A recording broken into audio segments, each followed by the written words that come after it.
Wario has always had the reputation of being one of the bad guys in the Mario universe.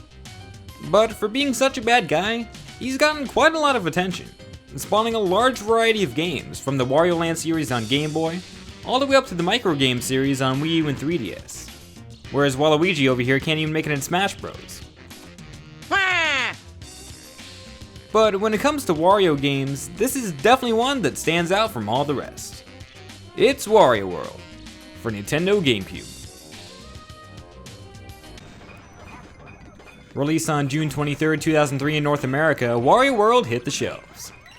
The game starts out with Wario just chilling in his newly built castle when all of a sudden he gets raided by a troublemaker gem called Black Jewel.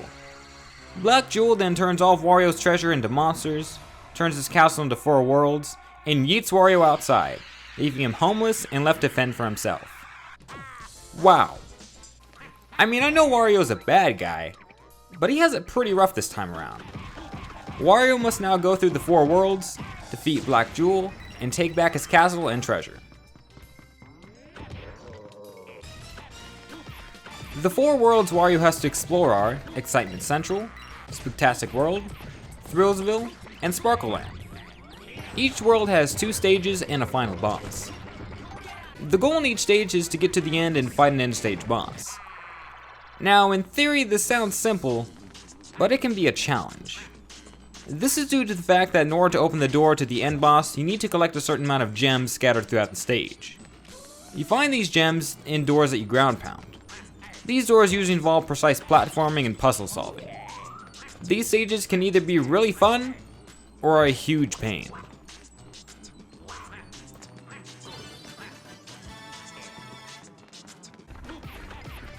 One thing that's worth noting is that if you get to the end of a stage and didn't find enough gems, there's a balloon you can hop on and this will warp you back to the beginning of the stage. I think this is a really cool idea. I'd much rather take a warp balloon than walk all the way back.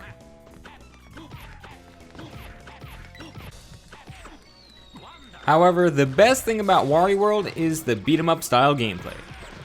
While exploring each stage, you'll encounter many different enemies that will try and mess up Wario. But come on, you can't take down Wario.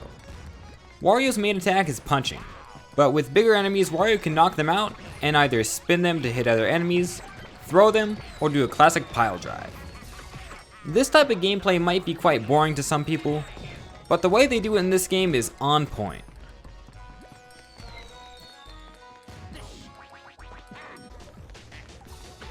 Can we just take a minute to talk about how scary it is to fall off stage in this game?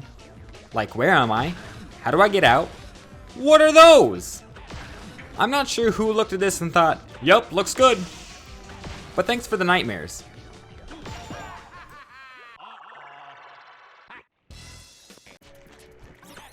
Throughout the game, you can also collect Wario's treasure, gold statue pieces, and rescue Spritelings. If you collect all of Wario's treasure in a stage, you'll unlock a WarioWare minigame that you can play on your Game Boy Advance via the GBA to GameCube link cable. Collecting all the statue pieces in each stage will add half a heart to Wario's health meter. As for the Spritelings, they'll just give you random advice, like press A to jump, B to hurt enemies, stuff like that.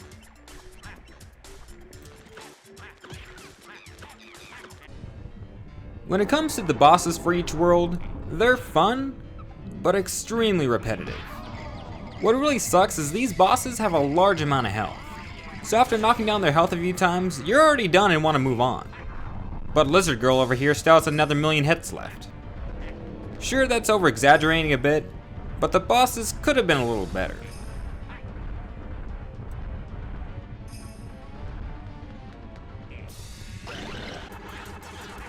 Although Wario World is quite a short game with its beat 'em up style gameplay and repetitive bosses, I'd still recommend this game to any GameCube fan. If you haven't tried this game yet, do yourself a favor and pick this game up. This is no doubt a great title and an awesome game to add to your Nintendo GameCube library.